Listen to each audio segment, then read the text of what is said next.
Welcome to episode 7 of the Blueprint, and in this video I'm going to be showing you, in my opinion, the best defense that you can run in NBA 2K20.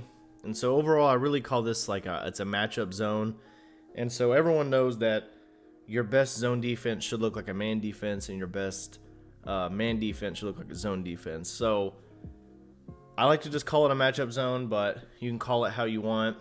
So how it'll set up is, in the last episodes of the Blueprint, we really got the 5 really competitive archetypes and builds that you can make for, high-level Pro-Am.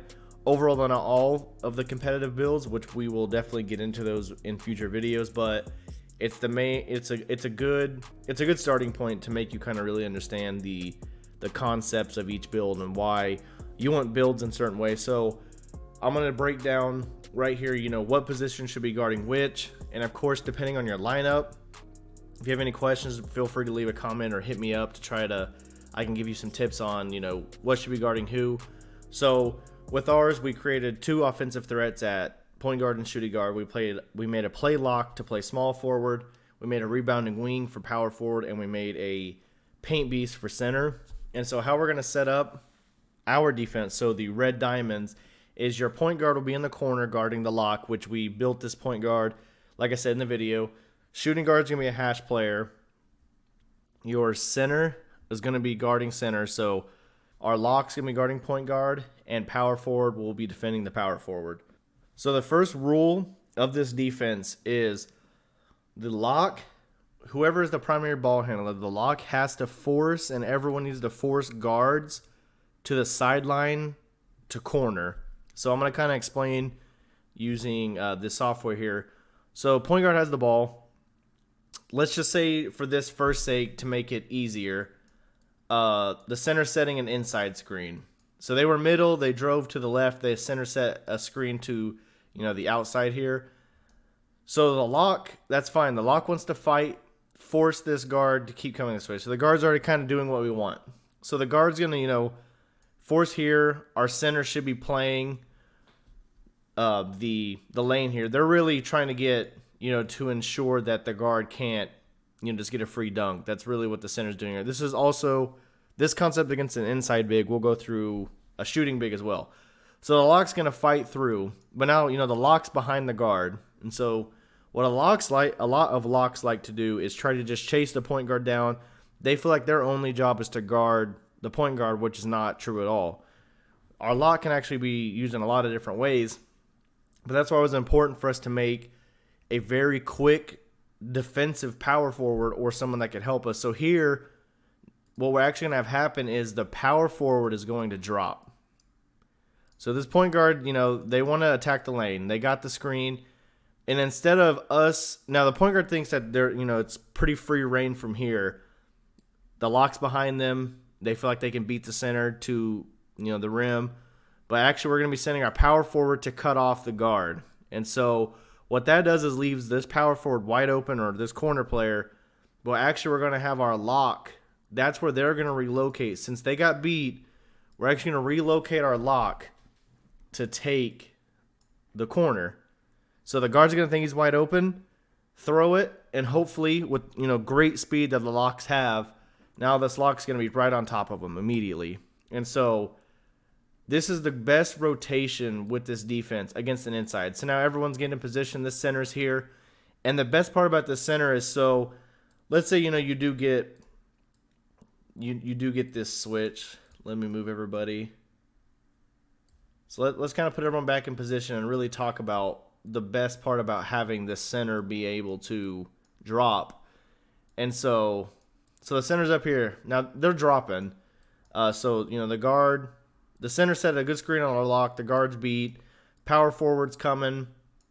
So on the back side, if the guard even stopped and wanted to throw, maybe a backdoor or a hash cut here, our center's going to be in position to pretty much stop anything that comes to the paint now. We're putting our center in the best position to affect the entire offense and not really allow anything here. And so that's why it's a great job for, your lock to be able to cover this corner, your power forward to help out, but it really requires having the right type of build at power forward. And so that's the main reason why those builds that I was talking about are so key. Of course, there are other ones. So let's talk about, the lock. It's not so easy. for this lock. So let's say now the center is setting it on the outside. And so this is one of the toughest ones because it's going to make our center immediately have to now play middle. It's not going to be as easy for the center to stop. Overall, if we see where these points meet in the lane here, let's just imagine there's a big line right here. This is the open space right now for this guard. Most guards, what they want to do is get to these open spaces. So if we start in the middle with a pick and roll, we're going to have our center here. The guard's wanting to get to the open space. And so our job as the defense, we want to, really, minimize the area that the guard can affect us with. So let's just imagine this line here, all this open space. So the same concept here. The lock is almost going to want to jump this gap in a way to really hedge this guard. But that's where, it just really takes a good lock to know, at what distance can I still affect this? Because we don't want to just play it high, and then now we really can't, stay close and locked in, or, the guard can just easily blow past. And now there's too much space for this, switch to happen. That lock's never going to make it. So we want to really try to condense this side as much as we can. And so that really depends on where the offense starts their pick and roll. But the main thing is if the center's coming to set it to the outside, let's say our guard makes it through with an inside center. Let's talk about some of the rotations here. So this really depends on what type of guard you're playing. If this point guard is really killing you from threes, we need to stop the threes. We have to stop balls. So he comes over. Of course, center hedges. So now our center is going to be rolling. And so how I would do it now, we just talked about, if, your lock could technically take this if you have a good defensive center. Now, this is definitely a mismatch, but the overall point of this defense is to force everyone to make plays and not just get easy things. We want to be able to be there to force players to finish, on top of defenders or make the right passes. And so your first test per se that you could do is just try to switch it completely. Have your lock guard the center. Maybe as the center comes down real quick, this is the best thing to do. Quickly switch these two. So, your center trying to post up, get in position. Your power forward and lock, you guys now communicate, hey, let's switch when he comes down, and immediately, like when you get down, just hurry up and quickly get this. Now, we have a lot better matchup here because our power forward's usually a bigger player and designed a little bit better to stop, some centers. But, so let's go back. Let's say you don't switch it. So now we have the lock following. So if your lock is following, this is the best one. So our center just hit the screen, rolled. The lock fought over. The center, kind of hedges when I give a wide open three. So the lock, you want to chase this inside hip now because now the open side of the floor technically is behind you now because there's no real help defense that's going to help you. So we want to force this guard to come this way. Now the center's rolling, and so there's two things you can do here. So some teams will send a shooting guard. Some teams will actually send the shooting guard down. It's kind of unorthodox. It's unorthodox. You don't see too many teams that will send, this hash player down.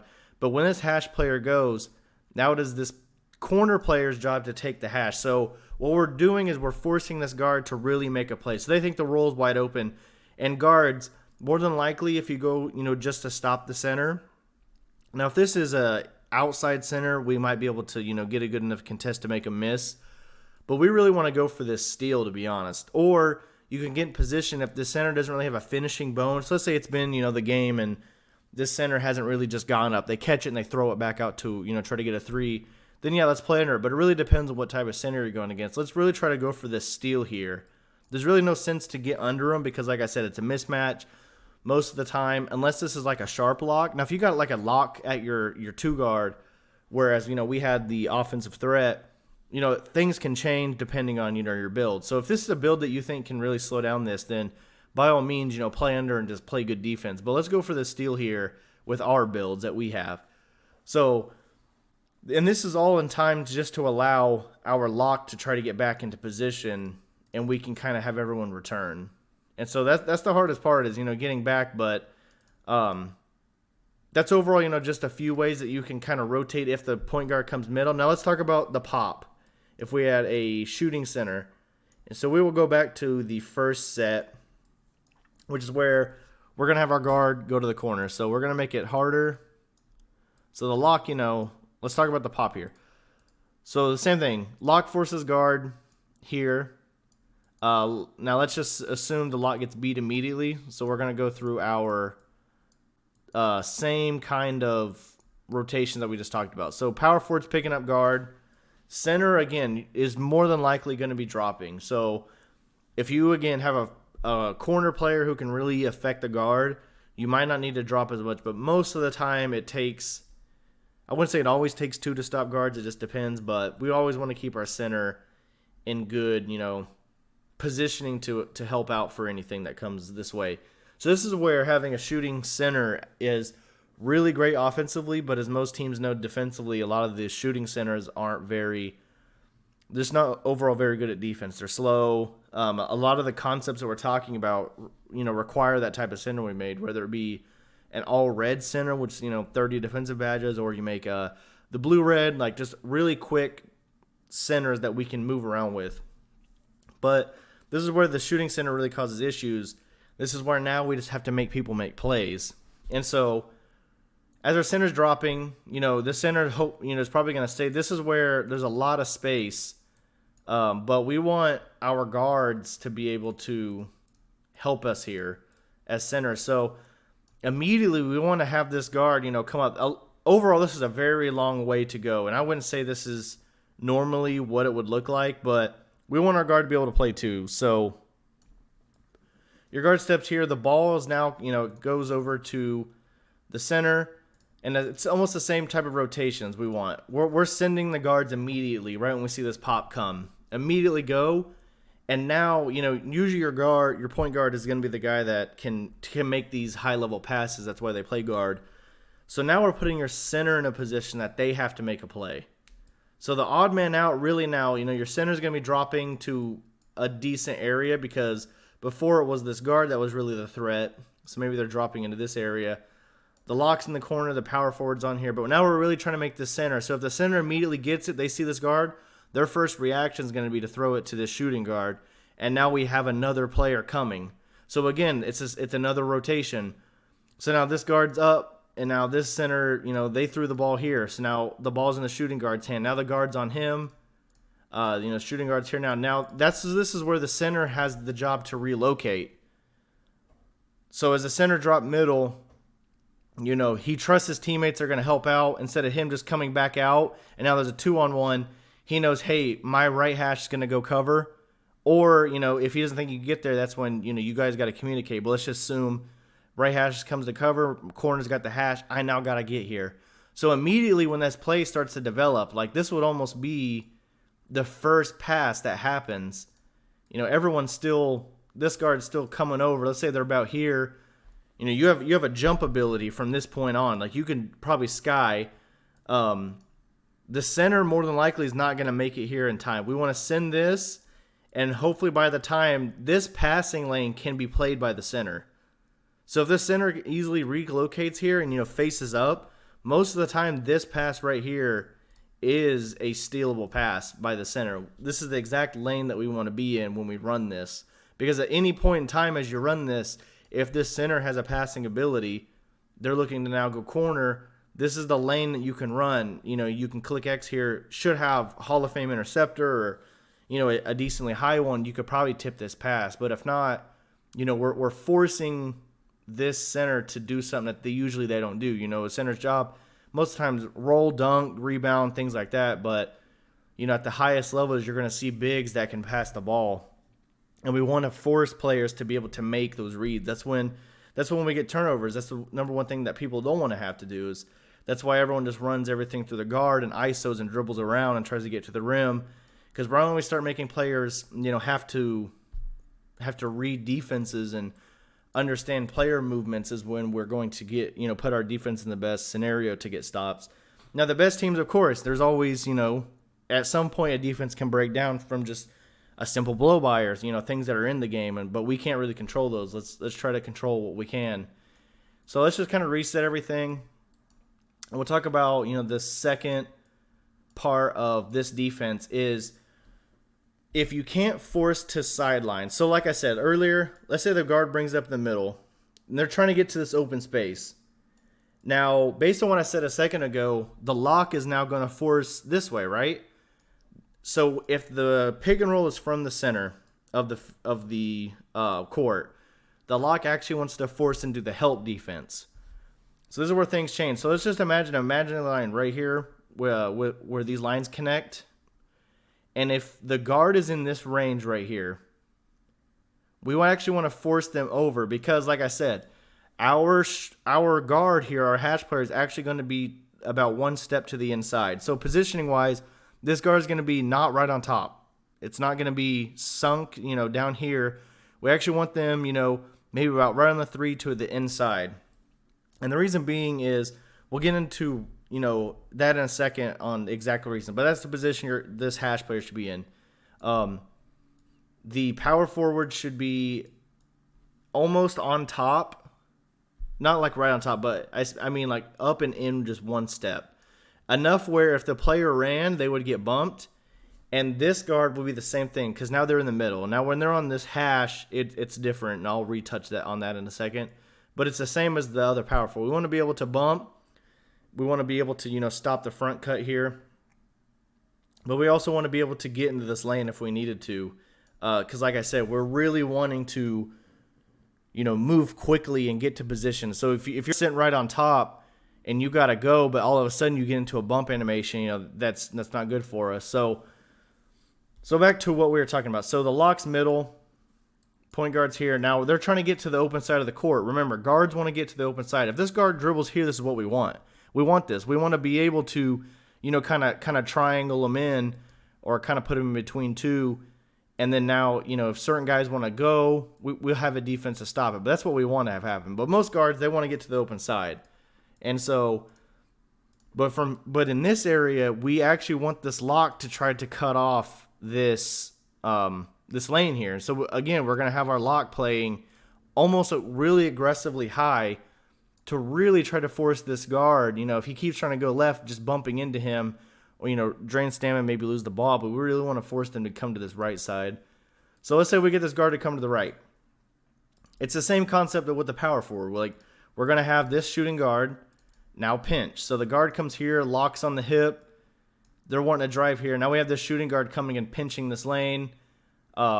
Except this time the lock's not going to relocate. We're not going to have the lock relocate to here. It's not going to relocate here. The reason being is most of the time this player, now again, if this guard really just gets through and your shooting guard has to take it or this hash player, then yeah, we'll relocate. But initially what we want to have happen is this player really just pinch hard to really hesitate this guard, maybe get a quick steal, but then return back here.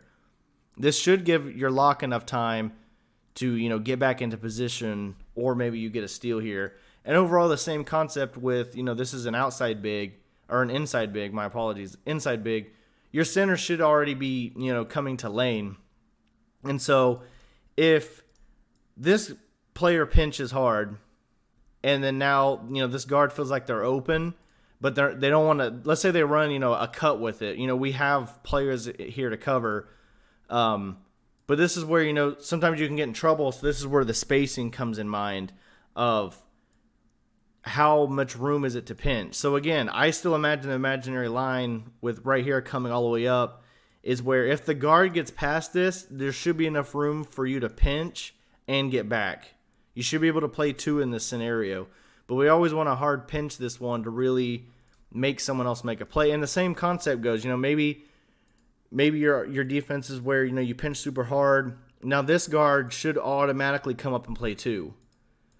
And the reason being we want this guard to play two is if we pinch super hard, this guard can now take this. So if we pinch super hard and now this pass comes, if this guard's in right positioning, he should be able to come and jump and get this. And our center is now retreating back already. And so if the guard was driving here, our center is automatically wanting to, meet the point. So the guard was coming here. So we should have the center in good enough position where if they do make that pass, our guard fully commits, that our center then has enough time to fully commit to get to the corner. That's theoretically, hopefully, what will happen, of course. This is all based on, play and just movement and things like that. So let's just re-go by because I really explained it. I'm just going to kind of show it all moving without really too much. So the player is now, inside of our area. We want to force him to help. This is the open side now. We don't want to let the guard go there. So let's say Locke really gets in here, forces this guard to come to the right. So he passes the line. And this isn't every time. You don't have to do this every time, but we want to put down a baseline of what we want to have happen. It's an inside big. So the center's rolling. The center, of course, is going to come down as well. The lock's on the hip. And now this guard's coming to pinch. So we have a lot of players covered. Now, again, guard can play two. But really, we want to stop this drive because this is what the guard wants. They want to come in, make the center come up, maybe throw an oop or something, locks on the hip. So let's say we fully commit to the pinch. This guard's now coming up. So now we, by this time we're about in this area. This will be enough probably to get this pass. So now this guard throws it.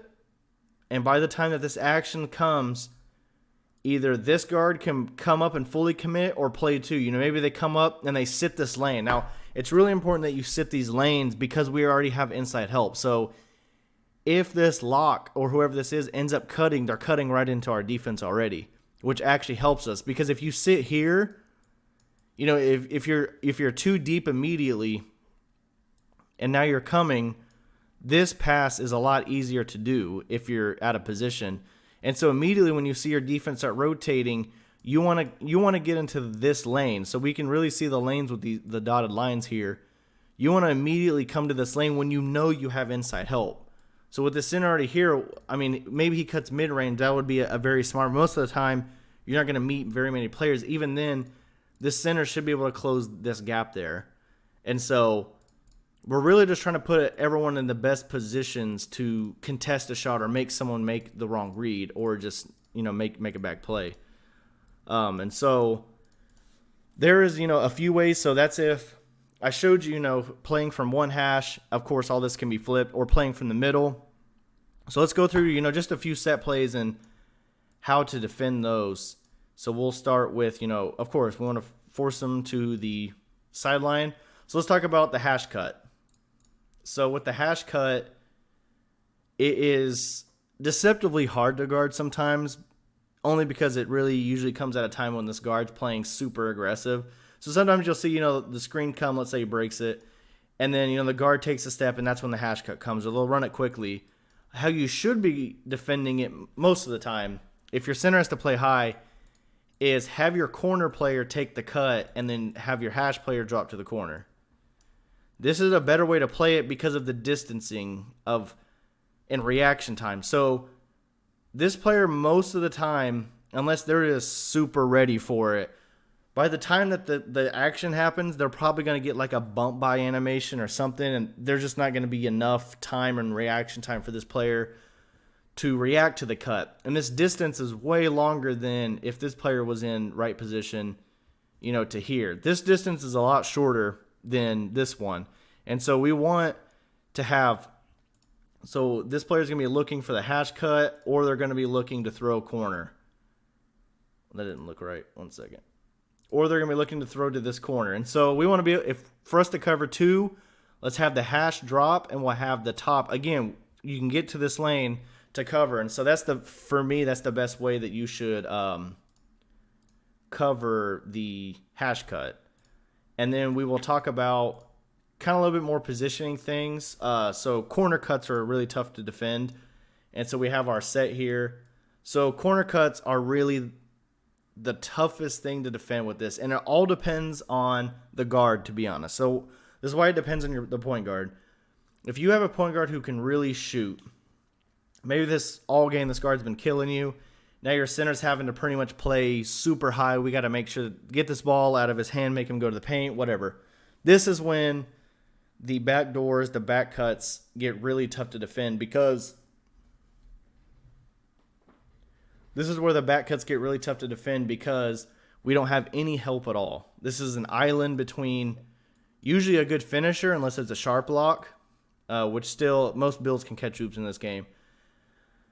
It's just this is a tough defense because now there's no one that's going to help. We're not going to drop this player to guard this cut most of the time. Now, sometimes you can get good drops from your power forward. I'm not saying you can't do that, but most of the time we're not going to do that. Again, this guard can't get there in time. So what we want to do is just put ourselves in the best position, which is to be able to just bump them enough to slow down the oop, or we see it because of the positioning we're able to have here. So the distance that this pass takes to get, it allows us to play a little bit more inside. Now, I'm not saying you should be here and, that's a quick pass and you can't get out. You got to be ready to get out. But, normally in basketball, one pass away, you should be pretty tight on your players. And then two passes away, you can be a little bit more down, 3 passes away, whatever. We want to be, at least in the middle between, or maybe just a little closer. But that way it gives you enough time to see when this cut goes. You could be in position, or we want to be in enough position on top to where you get a good bump animation. Maybe that off-ball pest you have in the corner, get a great bump animation the oop can't go through. And now let's say you don't have a great guard here. Now this is where things can change. It allows our center to play a little bit more aggressive and, more to their strengths if they're really good at, flowing. And so if this guard hasn't really been shooting, or your lock's just doing a great job of fighting through, not really getting hit, force them baseline, and now, they front cut. Right when this happens, now your center has an ability to react. And so that just puts you in the best position. Even then, you still want to get the bump, because right when it comes, you can say corner cut, your center's like, all right, the lock's got it. Now it's up to his discretion if he wants to try to fight back or just let this corner player, defend it. And, but yeah, a lot of this really just depends on, of course, like your players on your team's ability to, make reads and communicate. But that's why this, I feel like, the best defense. It takes a lot of time to get used to because it really feels like things are wide open. But the goal of this is to force players to make plays. We just don't want to leave things wide open. We don't want to chase players. Chasing it's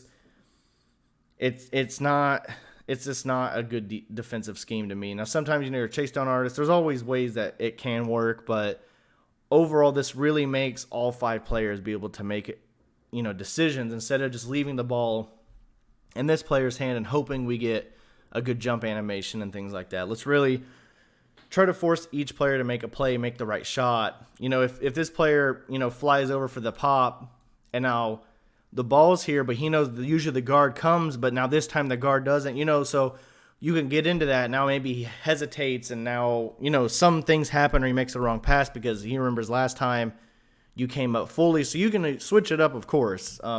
It's always up to your discretion.